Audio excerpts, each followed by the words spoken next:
Marcos 14, 32. Diz assim: e eles foram a um lugar chamado Getsêmani. E ele disse aos seus discípulos: ficai aqui comigo enquanto eu oro. E ele tomou consigo Pedro, Tiago, João, e começou a ficar aterrorizado e profundamente abatido. E ele disse: a minha alma está profundamente triste até a morte. Ficai aqui e vigiai. E indo ele um pouco mais adiante, prostrou-se em terra e orou para que, se possível fosse, passasse dele aquele cálice ou aquela hora. E ele disse: Abba, Pai, todas as coisas te são possíveis. Afasta de mim este cálice. Todavia não seja como eu quero, mas como tu queres. E chegando, os encontrou dormindo e disse a Pedro: Simão, tu dormes? Não podes vigiar uma hora? Vigiai e orai para que não entreis em tentação. O espírito, na verdade, está pronto, mas a carne é fraca. E retirou-se de novo, dizendo as mesmas palavras. E retornando, o encontrou dormindo pela segunda vez, porque os seus olhos estavam pesados e não souberam o que lhe responder. E ele volta pela terceira vez e disse: dormi agora e descansai. Basta, é chegada a hora, e eis que o Filho do Homem é traído pela mão dos pecadores. Amém. Quantos podem dizer amém? Olá, meus queridos, a paz de Cristo. Cheguei, mas a notícia é boa. Te interrompi só um minutinho aí, mas para te trazer uma notícia muito especial. Aqui na descrição desse vídeo você vai encontrar o link aí para adquirir os meus livros que têm sido lançados. São livros edificantes, de palavras realmente reveladas por Deus, que vão abençoar a tua vida, a tua família, o teu ministério. Já quero te agradecer pela consideração, pelo carinho e também te desejar todas as sortes de bênção. Adquira os nossos materiais aqui no link e que Deus em Cristo te abençoe. Queridos irmãos, Jesus é o Verbo encarnado. A Bíblia diz que o Verbo estava com Deus, o Verbo era Deus, o Verbo estava com Deus e o Verbo se fez carne. Deus é santo, onipotente, onipresente, onisciente. Deus, quando criou o homem, a sua imagem, conforme a sua semelhança, quando o homem caiu no jardim, Deus fez uma promessa de uma restauração. Deus disse que a semente da mulher, a semente de quem? A semente da pisaria na cabeça. Por que a semente da mulher e não do homem? Porque quem é mãe aqui? Levanta a mão. O útero era seu, agora a semente não era sua. A semente é do homem. A semente é do homem, o útero é da mulher. O homem dá a semente, a mulher dá o útero. Isso forma a vida. Quando Deus disse a semente da mulher, porque Deus já tinha tudo preparado, pastor Daniel, que Jesus não nasceria de uma relação entre um homem e uma mulher. Quando Jesus disse a semente da mulher, Deus disse: não vai ter participação do homem. Eu vou colocar a semente dentro da mulher. Por isso que Jesus nasceu de uma virgem. Quem colocou a semente dentro de Maria foi o Espírito Santo. Foi ou não foi? Está na Bíblia ou não está? Está na Bíblia. Então, só tinha um jeito de Deus entender o homem melhor. Vou te explicar, biblicamente dizendo. Quando um homem sentia tentação, dor, pavor, medo, Deus não conseguia entender o homem, mesmo sendo Deus. Eu vou te explicar por quê. Porque o estado divino não permite ninguém sentir dor. O estado divino não permite sentir pavor. O estado de Deus não permite Deus sentir dor nem medo. Então só tinha um jeito de Deus entender melhor o homem. Como? Sendo homem. Eu disse: para me entender o homem melhor, eu vou ser homem. E o Filho de Deus nasce de uma mulher. Isaías profetiza sobre ele mais de 700 anos antes do seu nascimento, dizendo: olha, quem creu em nossa pregação? E a quem foi estendido o braço do Senhor? Ele subiu como raiz de uma terra seca. Ele não tinha parecer e nem tinha formosura, e era como um de quem os homens escondiam o rosto. Era homem de trabalhos era homem de dores. Aí vai dizendo o que Jesus fez. Ele levou sobre si as nossas dores. Ele foi chamado de aflito de Deus e oprimido, mas foi pelas suas pisaduras que nós fomos. Então Jesus nasce. Os irmãos precisam entender que até os 30 anos de idade, Jesus foi uma pessoa comum. Até os 30 anos de idade, Jesus foi chamado na Bíblia de filho de José. Por isso que quando ele vai em Nazaré, lê o livro e senta na cadeira de Moisés, eles dizem, esse aí não é filho de José? Por quê? Porque ninguém conhecia Jesus como filho de Deus. Jesus, quando foi batizado por João Batista no Jordão, João Batista disse assim, olha, cumpriu o que eu venho pregando para vocês. Eu vinha dizendo para vocês que viria um mais poderoso que eu. Ele vos batizaria com o Espírito Santo e com fogo. Esse eu não sou digno de desatar a sandália dos seus pés. Quando Jesus vem para ser batizado, João anuncia e diz, eis aí o Cordeiro de Deus que tira o pecado do mundo. Jesus morava em Nazaré. Onde Jesus morava? Nazaré. Jesus não volta para casa, pastora Juliana. Jesus vai para as terras de Zebulon e Naftali. Jesus vai para as regiões de Cafarnaum. Jesus, em vez de ir para Nazaré, vai para Cafarnaum. E lá em Cafarnaum, Jesus começa seu ministério de milagres. Registrado o primeiro milagre de Jesus em Caná, e Jesus começa a operação de milagres e prodígios em Cafarnaum. Por isso que a multidão passou a seguir, porque não existe uma multidão que não siga milagre. Isso sempre foi comum desde a época de Cristo, da época dos profetas. E a multidão passou a seguir Jesus por quê? Porque a Bíblia diz que ele andava por todas as partes. Esta era a obra de Jesus. O que Jesus fazia, pastor? Ele andava por todas as partes, fazendo o bem a todos, curando os enfermos, repreendendo os demônios e libertando os oprimidos do diabo. Essas eram as obras de Jesus. E onde Jesus passava, o que Jesus fazia? O que nós lemos no Evangelho, nos Evangelhos? Jesus ressuscitava mortos, purificava leprosos, curava enfermos, ensinava a palavra do reino. Jesus libertava pessoas de espíritos manifestos e de espíritos escondidos, como na mulher encurvada. Jesus curou coxo, cego, manco, homem da mão ressecada. Jesus fez uma série de milagres que seria impossível registrar todos. Ficou registrado o necessário.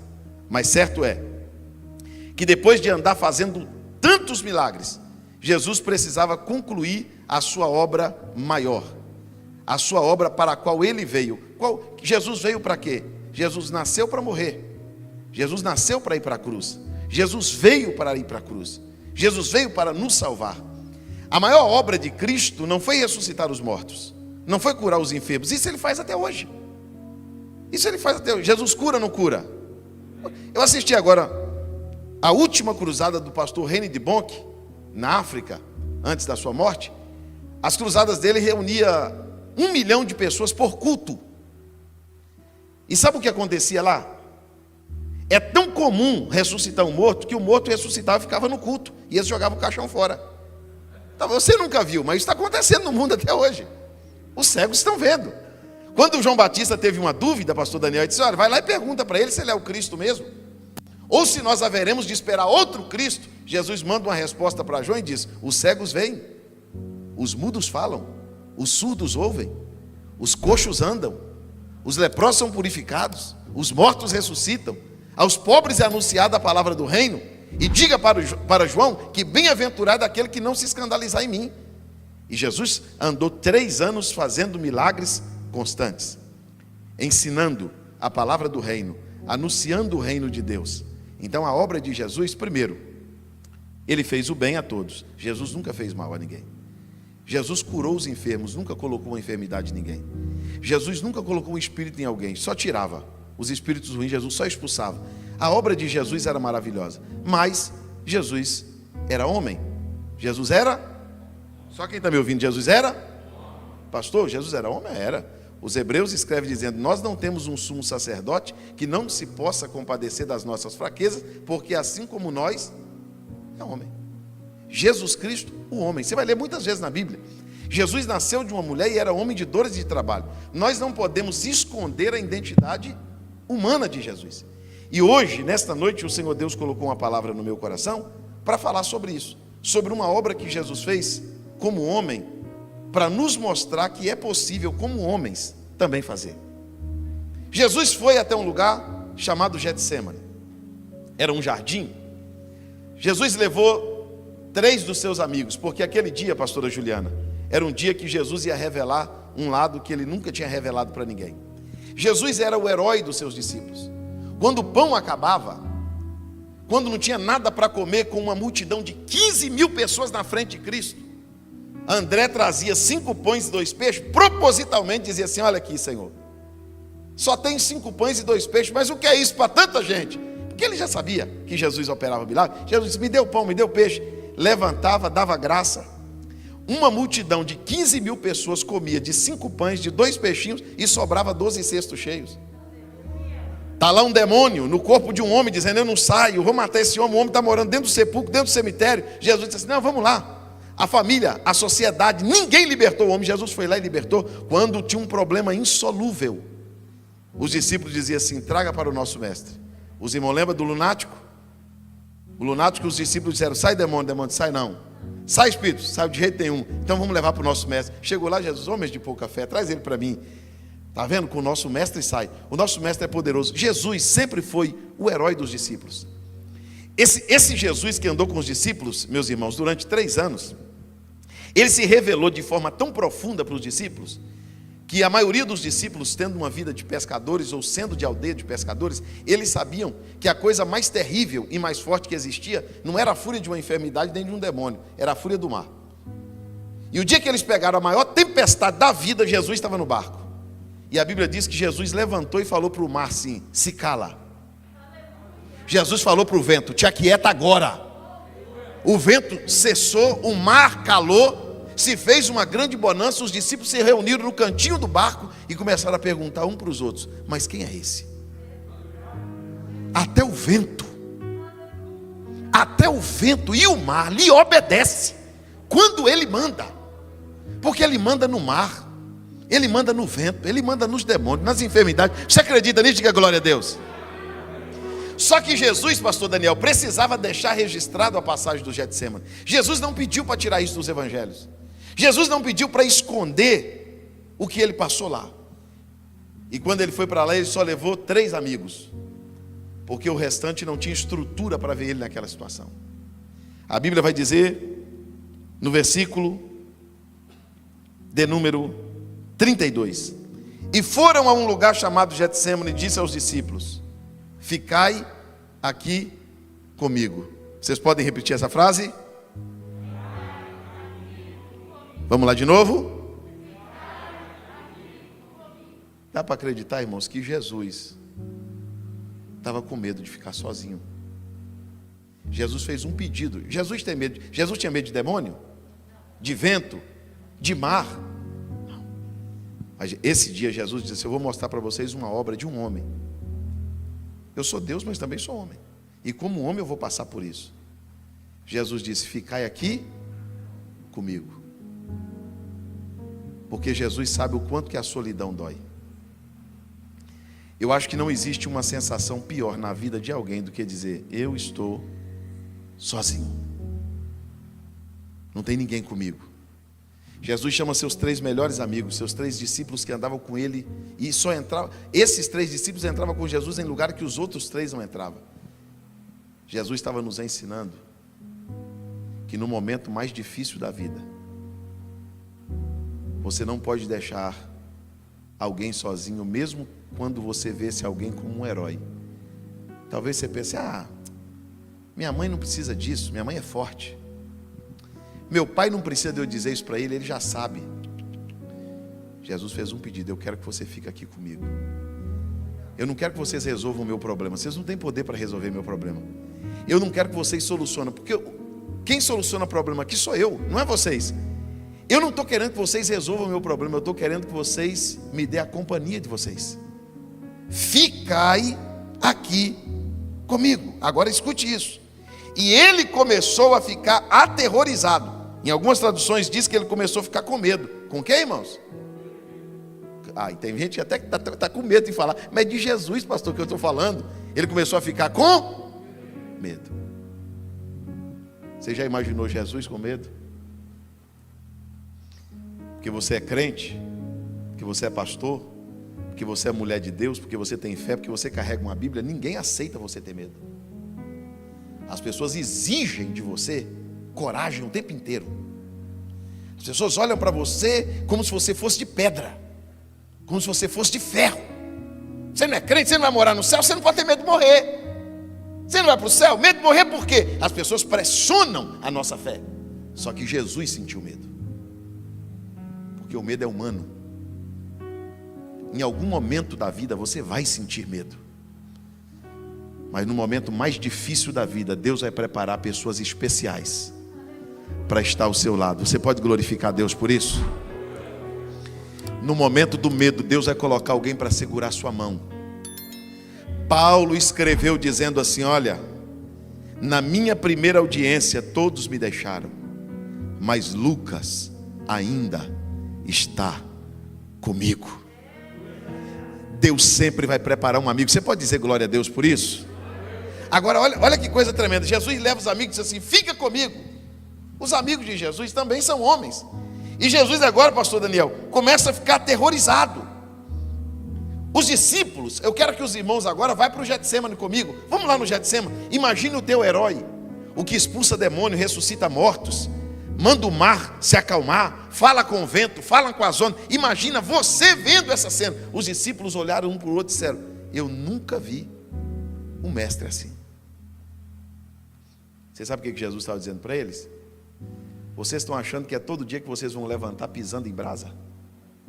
Você está achando, irmão, que é todo dia que você vai levantar pisando em demônio? Você está achando que é todo dia que você vai levantar falando em língua cheia? Tem dia que você vai levantar pela manhã e você vai procurar a fé. Você vai procurar a coragem. Você vai procurar o ânimo e não vai vê-lo. Tem dia que você vai ter medo. Medo que alguém morra. Medo de morrer. Medo que aconteça. É normal. Isso é do homem.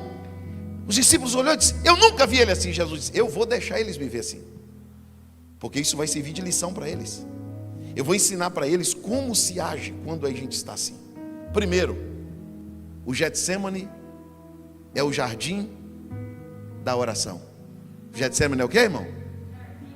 Não, você precisa gravar isso para nunca mais esquecer. O que é o Getsemane? Então quando eu estou para enfrentar a morte, o Calvário, a cruz, quem vai me prender, quem vai me bater, quem vai me colocar uma coroa de espinho, para onde eu devo ir? Eu devo ir para o jardim da oração. Essa foi a obra de Jesus. Jesus disse: eu vou ensinar para vocês, quando o negócio apertar, que a alma gritar, que o pânico chegar, que a depressão bater na porta do coração, que o medo chegar, não vá para outro lugar, senão para o jardim da oração. Eu quero que você levante as suas mãos comigo. O desespero não pode te vencer. Sentir medo é humano. Agora, você não pode ser vencido pelo desespero. Você não pode ser vencido pela loucura. Você não pode ser, não, o medo pode vir, mas ele não pode te vencer. Por que o medo não venceu Jesus? Porque Jesus estava no lugar certo. Por que Jesus não foi tomado pelo desespero? Porque Jesus não estava em outro lugar, senão no jardim da oração. Você poderia estar agora, na frente da sua televisão. Você poderia estar agora no pátio, na praça de alimentação do shopping. Você poderia estar agora fazendo qualquer outra coisa. Mas alguma razão te trouxe, no meio de uma pandemia, no meio de um tempo difícil, de um ano estranho, Deus te traz para o jardim da oração para te dizer: eu vou te dar coragem, eu vou te dar força, eu vou te dar ânimo. Quem acredita que o medo vai ser vencido? O medo vai ser vencido. A fé vai falar mais alto. Você é gente, mas é gente de Deus. Você é humano, mas é mulher de Deus. Você não vai ser vencido, você vai vencer. Jesus estava ensinando para os discípulos: olha, em algum momento da vida nós vamos sentir medo. E a Bíblia diz que ele não ficou só com medo não. Ainda no versículo de número 34, versículo 33, além dele ficar aterrorizado, ele ficou profundamente, diga comigo, profundamente, não, grita, abatido. Por que a gente, irmão, seja sincero comigo, por que a gente não aceita isso? Por que a gente prega só a fé da alegria, a fé da felicidade? Os irmãos já perceberam que até quando a gente chama alguém para aceitar Jesus, a gente chama a pessoa para ser feliz, não é para ser salvo. Vem ser feliz. Vem, é assim ou não é? Porque é inaceitável para as pessoas um crente ficar profundamente. Aí quando ele fica, ele se frustra e diz: eu sou crente, estou abatido. Eu sou crente, estou triste. Eu sou crente, estou com esse semblante. E isso faz você ser descrente? E isso tira Deus de você? O apóstolo dos gentios disse: posso estar abatido, mas nunca destruído. Levanta comigo as suas mãos aos céus. Pode haver um semblante caído, provinácia canto nubrite vassúria. Pode haver uma lágrima nos olhos, pode haver um coração triste, mas você nunca estará destruído. Deus te dará força no meio das suas lutas e das suas batalhas. Jesus disse: em algum momento vocês ficarão profundamente abatidos, mas sigam o meu exemplo, não saiam do jardim da oração. Não deixem a fé, não abandonem o propósito de Deus para a vida de vocês.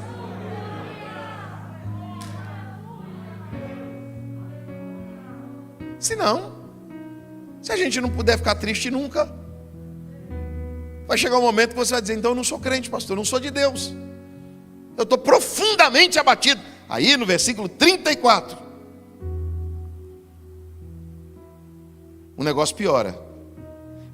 Olha, ele começou ficando com medo, depois ficou abatido, e agora ele diz assim: a minha alma. Jesus disse o quê? A minha. Jesus está falando de uma coisa pessoal.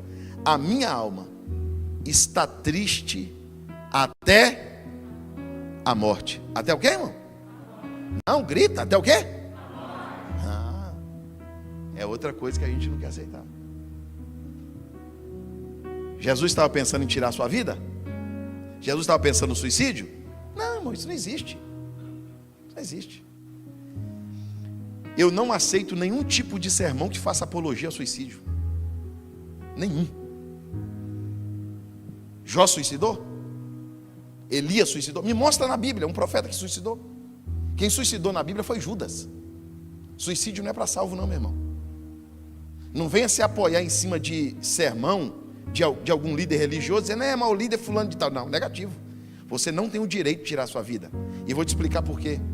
Tem gente no estado terminal do câncer, pesando 30 quilos em cima de uma cama, fazendo radioterapia, quimioterapia, e se você perguntar para ele: quer morrer? Ele vai dizer não. Porque a vida é uma dádiva. Ele quer viver. Ele quer viver tanto que ele toma um remédio que machuca o seu corpo. Ele faz uma hemodiálise, que ele sai de lá tonto, vomitando, passando mal, mas ele faz, porque ele quer viver. E você andando, dormindo, você quer pôr uma corda no pescoço, tirar a tua vida? Você não tem o direito de fazer isso.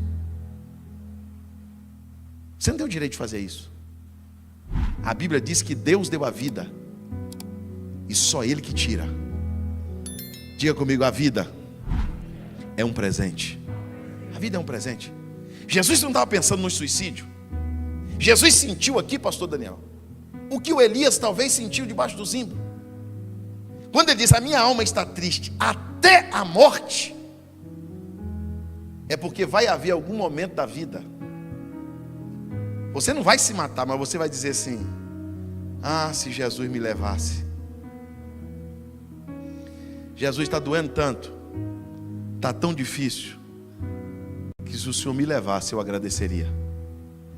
Paulo sentiu isso e diz: eu preferia estar com o Senhor, mas não chegou minha hora, eu ainda precisarei ficar entre vocês. Jesus disse: a minha alma está triste até a morte. Versículo de número 35. Repitam todos comigo: e indo ele um pouco mais adiante. Então quando a minha alma está triste até a morte, eu volto para trás? Quando a minha alma está triste até a morte, eu recuo? Quando a minha alma está triste até a morte, sabe o que eu vou fazer? Eu vou ir um pouco mais adiante.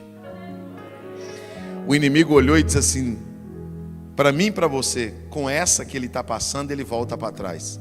Jesus disse: não, ele aprendeu comigo. É hora de tirar a força da fraqueza. É hora de se arrastar. Levante as suas mãos aos céus. Alguém entrou aqui dizendo: eu não aguento mais. Jesus está dizendo: se arraste. Rasteja. Feche os teus olhos um momento. O Espírito Santo está te consolando. É momento de ir um pouco mais à frente. É momento de prosseguir. É momento de continuar. É momento de ir para frente. Jesus está dizendo: não é tempo de desistir, nem de voltar atrás. Não. Vá um pouco mais adiante. Levante as suas mãos e diga: eu irei um pouco mais adiante. Jesus te ensinou a voltar atrás? Não. Jesus te ensinou a ser super-homem? Não. Jesus ensinou o seguinte: às vezes nós vamos sentir medo, ficaremos abatidos, ficaremos tristes, mas nós iremos um pouco mais adiante. O que o inferno não entende é porque não desistimos. É porque a Bíblia diz que esta é a vitória que vence o mundo, a nossa fé. E nós não somos como aqueles que olham para trás. Por quê? Porque nós temos um alvo. E nós estamos no rumo desse alvo, olhando para esse alvo, que é o autor e consumador da nossa fé. Quantos recuaram? Quantos voltaram? Porque não seguiram os exemplos e as obras de Jesus. Quando Jesus deixou isso registrado, Jesus disse para eles o seguinte: eu vou mostrar para vocês o que um homem pode passar. Mas o que vai determinar não é o que ele está passando, é a posição que ele está em Deus. Um passa pela depressão e suicida, o outro passa pela depressão e ora. Depende da pessoa. Um está doente, crê em Deus. O outro está doente, desiste da vida. Uma porta fecha, ele agradece: ó Deus. A Bíblia diz que Jó disse assim: Deus deu e Deus tirou. Bendito seja. Tem o outro que já não entende, se revolta, porque não é a situação, é a pessoa. A Bíblia diz que Jesus foi um pouco mais adiante. Os discípulos, os 3 amigos foram? Foram? Não. Os 3 amigos foram? Não. Sabe o que Jesus ensinou? Eu vou te dar amigos, eu vou te dar irmãos, eu vou te dar pessoas que você ama e que também te amam, mas vai ter coisas que você vai ter que passar sozinho. Vai chegar uma hora que você, se você olhar para parente, para amigo, para irmão, você se revolta. Porque tem coisa que Deus não vai deixar ninguém ir com você. A pastora deve ter passado por isso quando o pastor entrou para ser operado. O médico disse assim: fica aí na porta, daqui para dentro é ele, porque tem lugar que você não pode entrar. O seu filho está lá dentro, você quer entrar? O médico diz: não pode, aqui é só ele, porque tem um tratar de Deus que é com a gente, irmão. A gente grita, coloca a culpa nos outros, reclama. Jesus disse: eu passei por isso. Você vai ter que acreditar às vezes sozinho. Tem gente aqui que talvez só você é crente na tua casa. Você carrega a família nas costas, só você ora, só você congrega, só você faz campanha. E você diz: ninguém me ajuda. Deus diz: não, essa prova é sua, mas essa vitória também será sua. Essa vitória também será sua quando teu filho te abraçar e dizer: obrigado, mãe. Se a senhora não tivesse orado, eu não estava aqui hoje. Teu esposo vai te agradecer e dizer: obrigado por ter esperado o tempo de Deus fazer a obra na minha vida. Você está entendendo a palavra? Diga glória a Deus. Levante as duas mãos e diga: eu vou um pouco mais adiante. Deus está te mandando insistir. Deus está te mandando perseverar. Deus está dizendo para você: se ninguém quiser ir, deixa eles dormindo e vai. Mas eles estão dormindo, meus melhores amigos eram para vir comigo, deixa eles dormindo. Pastor, ninguém quer vir, pastor. Ninguém quer. Vai você. É um tratar de Deus com você. Versículo de número 35. Indo ele um pouco mais adiante, ele se prostrou. Ele fez o quê? Aqui eu estou falando de quem, irmão? De quem? De Jesus. Eu quero que você olhe para mim que eu vou chegar lá. Jesus fez o quê? Prostrou. Você lembra que Marta e Maria foram falar com Jesus? A Marta chegou e gritou com Jesus: ó, se o Senhor tivesse aqui, o meu irmão não tinha morrido. Jesus olhou para ela e repreendeu ela, porque Jesus viu que nela não tinha fé. Jesus disse: Marta, se tu creres, tu verás a glória de Deus. O teu irmão há de ressuscitar.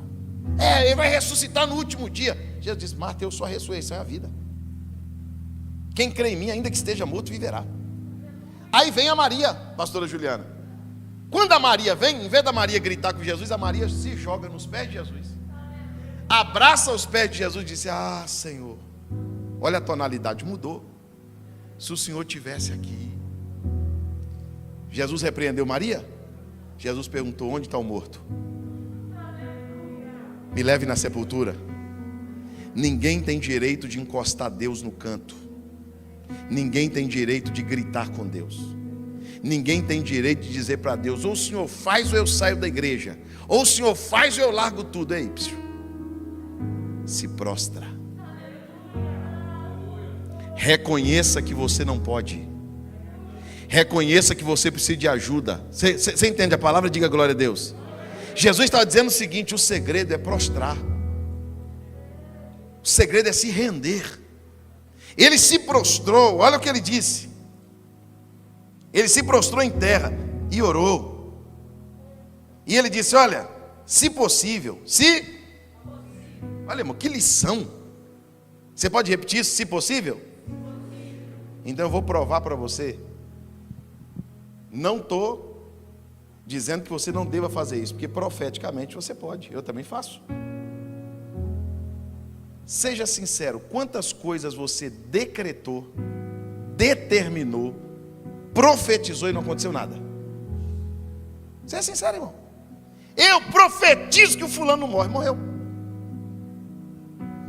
E aí? Eu determino que a pandemia acabou, não acabou. E aí?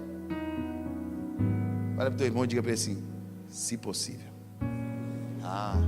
Quando você for orar, não diga para Deus que Ele é obrigado a fazer, não.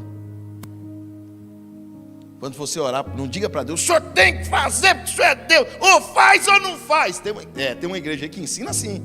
Ensina você a brigar com Deus. Gente que nem crente é, nem nasceu de novo, nem vida com Deus, tem gritando com Deus, jogando a Bíblia no chão: o senhor tem que fazer. Não, Deus não tem que fazer nada. Se o homem reclamar de alguma coisa, que ele reclame de seus próprios pecados, diz a Bíblia, não de Deus. Lembra de Abraão? O anjo chegou lá na terra de Abraão e diz assim: Abraão, lá em Ur, e diz assim: olha, sabe o seu primo Ló? Sei, saindo daqui a gente vai para lá, vai meter fogo naquela cidade, vai matar todo mundo. Abraão olhou e disse: então Deus mata o justo com o ímpio. O anjo olhou no olho de Abraão e disse: longe de Deus praticar uma injustiça. Longe de Deus praticar uma injustiça. Levante a tua mão e diga comigo: se possível. Não, diga mais forte: se possível. Então, quando Jesus ensina a gente, irmão, Jesus abre uma porta para mim, se possível, Jesus. Não diga para Deus que Deus é obrigado a fazer nada por você, não. Não diga para Deus: ó, Deus, o senhor tem que fazer porque eu sou teu servo. Não, meu irmão, está errado isso aí, irmão. Não se ora assim. As misericórdias de Deus são a causa de nós não sermos consumidos. Nós não temos moral. Nós não temos moral, nós não somos anjos, e nem se fosse anjo, para chegar diante de Deus e dizer: o senhor tem que fazer. Não, você não tem que fazer. Levanta a mão e diga comigo de novo: se possível. Quando a gente diz se possível, a gente tem que entender que Deus pode dizer sim ou não. Oh, Jesus, cura minha mãe, se possível. Se possível, Ele cura, sim ou não? Ele pode curar ou não pode? E se Ele não quiser curar? Morre. E onde fica a sua fé? Onde fica a sua fé? É a mesma fé? Se Deus fizer ou não fizer? Se Deus abrir ou não abrir? Se Deus curar ou não curar? É a mesma fé? Ou sua fé balança? Eu pedi, Deus não ouviu. Não, Ele ouviu. Só que não era vontade dele fazer. Vamos continuar no versículo 35? Se possível, passe de mim, que ele passasse de mim aquela hora. E ele diz: Pai, todas as coisas te são possíveis. Jesus sabia que para Deus era possível. Agora isso aqui, irmão, isso aqui, eu como pregador, o pastor que estou ensinando para vocês, eu sei o quanto é difícil falar isso aqui. Diga comigo, toda a igreja, todavia. Não, diga mais alto, todavia. Não seja como eu quero.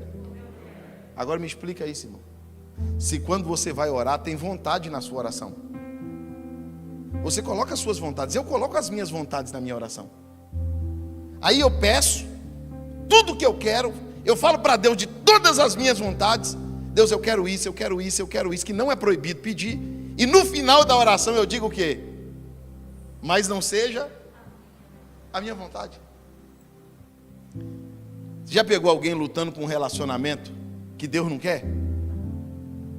O Satanás está no negócio. A pessoa sabe, mas ele não sai. Porque a vontade dele é ficar. Ele não quer saber se Deus quer. Ele não quer saber se Deus aprova.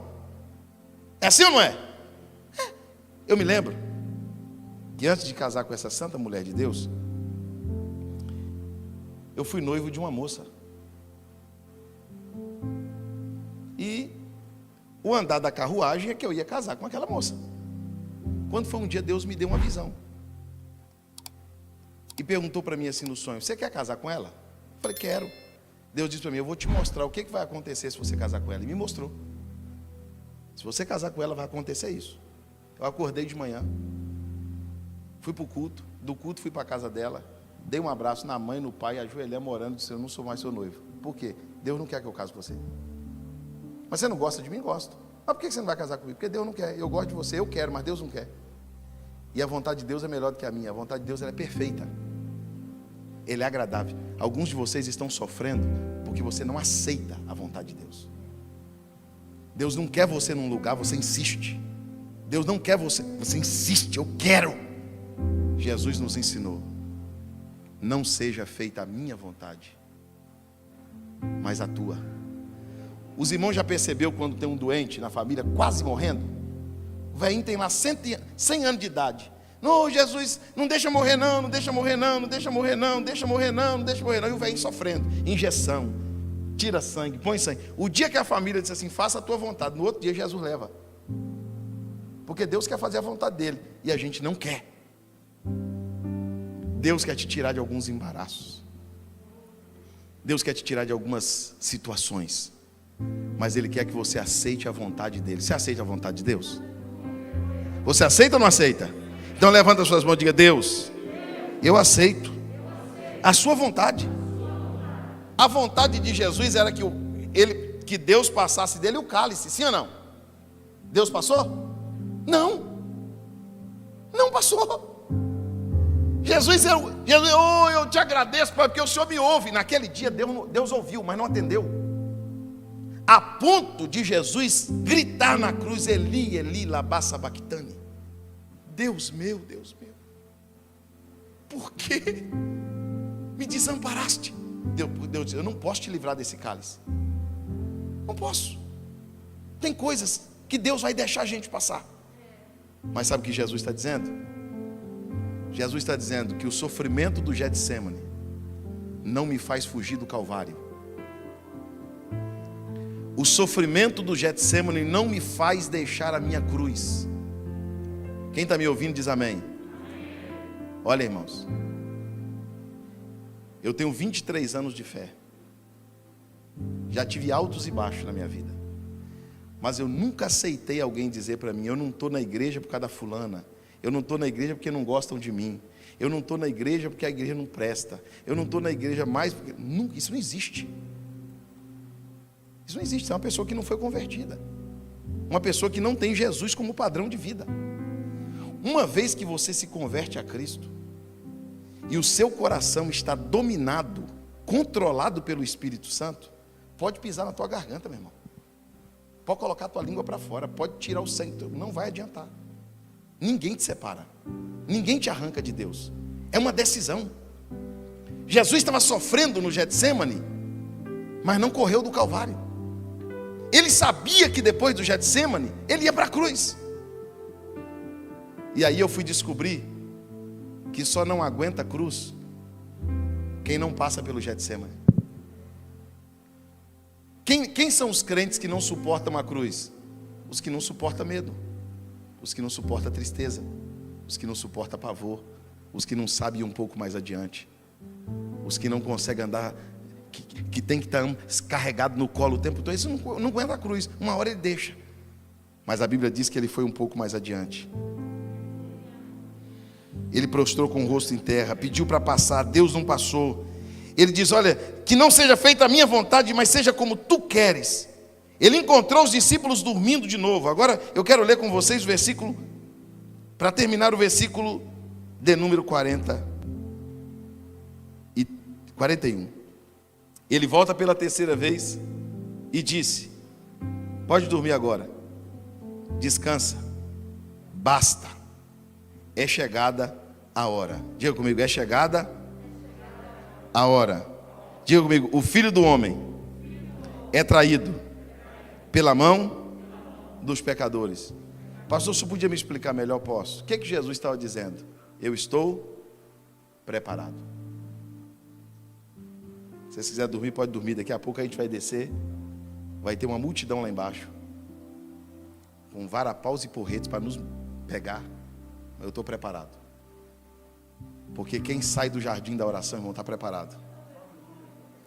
Quem está no jardim da oração não é crente despreparado, não. Sabe qual é a minha preocupação como pastor? Saber como tem tanta gente despreparada. Gente fraca que não aguenta nada. Não aguenta uma pressão, não aguenta uma prova, não aguenta uma luta. A fé para ele é negociável. O Calvário para ele é negociável. A salvação para ele é negociável. Ele abre mão da fé como se abre de uma roupa. Ele abre mão da salvação como se abre de uma coisa qualquer. Jesus disse: eu estou preparado, vamos embora. Quem estava dormindo desceu. Quando eles vieram em cima de Jesus, Pedro corta a orelha de um soldado. O que Jesus faz? Pega a orelha do soldado e cola a orelha do soldado. Porque quem está vindo da oração, irmão, quem não está na oração, irmão, gosta de uma briga, gosta de uma espada. Por isso tem gente que só vive brigando. Por isso tem gente que só vive no meio da confusão. Por quê? Porque não está no jardim da oração. O jardim da oração te acalma. O jardim da oração faz você olhar para o teu algoz com outro olhar, de outro jeito. O jardim da oração faz você olhar para a cruz como um propósito e não como um castigo. Você está entendendo isso? Diga glória a Deus. Porque o que faz você vencer não é o que você está passando. O problema, tem gente que pensa: pastor, o problema é a luta. Não é a luta, irmão. Se você olhar para a luta e dizer: é um propósito, Deus está permitindo, eu vou passar, tudo vai ser diferente. Agora enfrenta a luta como um demônio, para você ver, como um castigo de Deus. Isso vai fazer você sofrer 1000 vezes mais. Eu quero que você fique de pé comigo esta noite.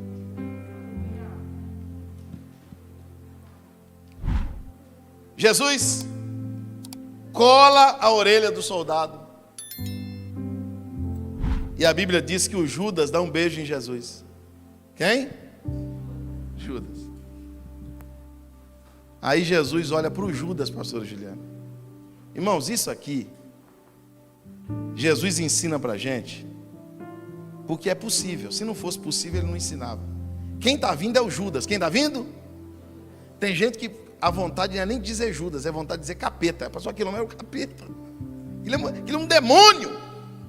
Quem está vindo é o traidor. O traidor do Filho de Deus, do inocente. Aí o traidor está chegando. Jesus olha para ele e diz o quê? Ô amigo. Ô amigo. Por que tu vieste? Jesus disse para o Judas: não precisava disso. Por que a gente quer que Deus mata quem trai a gente? Por que a gente olha para alguém que está sofrendo e fez mal a gente e tem aquilo? Tem uns crentes, irmão, que até espiritualizam. Tocou em mim, ó. está no leito. Ele fala isso com a maior alegria do mundo. Deus está tratando. Tem ou não tem? Tem uns que é pior, irmão. Tem uns que faz oração de feitiço, macumba. Tem uns que faz macumba na oração. Eles pedem para Deus fazer coisas que só o diabo faz. Mata, destrói Deus. Põe fogo, Deus. Você está pedindo para a pessoa errada, meu filho. Você tem que pedir para o capeta fazer isso. Isso não é minha obra. Minha obra é perdoar. Minha obra é reconciliar. Minha obra é ajudar. Você está pedindo para mim coisas que eu não posso fazer. Quem faz isso é o diabo. A gente tem muita dificuldade de olhar para o Judas. E Jesus ensina para a gente que, como homem, é possível olhar para o traidor e chamar ele de amigo. Eu falei: Jesus, por que o senhor chamou Judas de amigo? Jesus disse assim: porque ele não era meu amigo, mas eu sempre fui amigo dele. Não cobre das pessoas um sentimento igual ao seu, porque cada coração é um coração. Ah, pastor, eles não querem amar. Ama você. Eles não perdoam. Perdoe você. O coração dele é alheio. Você não tem como mandar no coração de alguém, ainda que isso te faça sofrer ou te decepcionar, mas é o seu coração. A obra de Jesus é essa. Aí sabe o que a Bíblia diz? Que ele vai para a cruz, e quando chega na cruz, com a coroa de espinho, lançaram sorte sobre as suas vestes, furaram ele com uma lança, penduraram ele no madeiro. Lá na cruz, sabe o que ele fez? Outro amigo. O ladrão olha assim, vê escrito em 3 idiomas: Rei dos Judeus. Alguém diz para Pilatos: não, você não pode dizer que é Rei dos Judeus. Você tem que escrever lá: ele se diz Rei dos Judeus. Pilatos disse: o que está escrito, está escrito. Eu não retiro. O ladrão olha e diz assim: é rei? Mas se tem rei, tem reino. Se é rei, tem reino. Ô rei, o senhor lembraria de mim? Só pode se lembrar de mim quando o senhor entrar no seu reino. Jesus olha sangrando e diz: em verdade te digo, hoje ainda.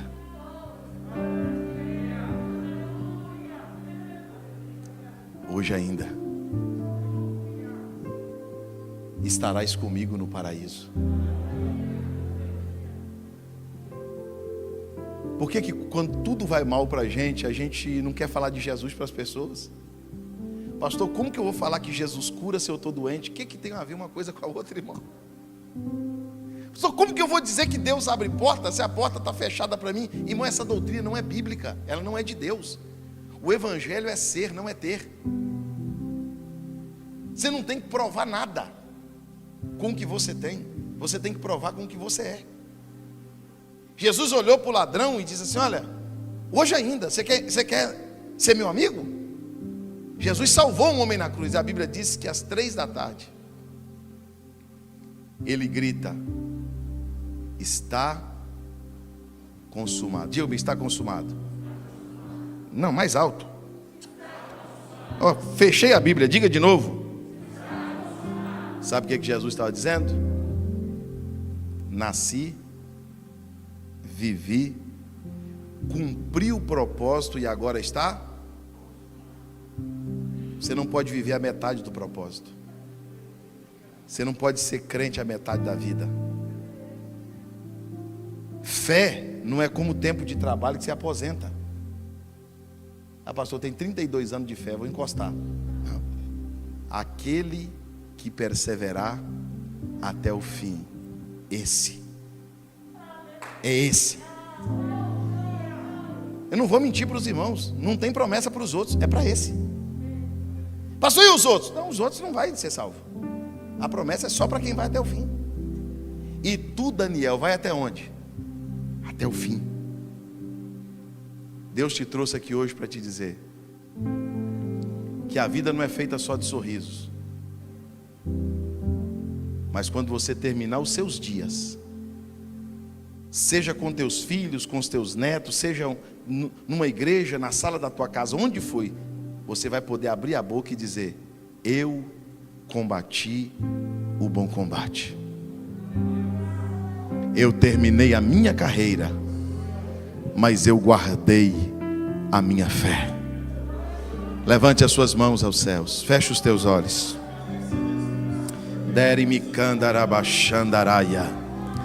Há uma porção de graça sendo derramada sobre a tua vida esta noite. Glorifique a Deus. Glorifique a Deus, porque Deus vai te dar força para passar pelo Getsemane.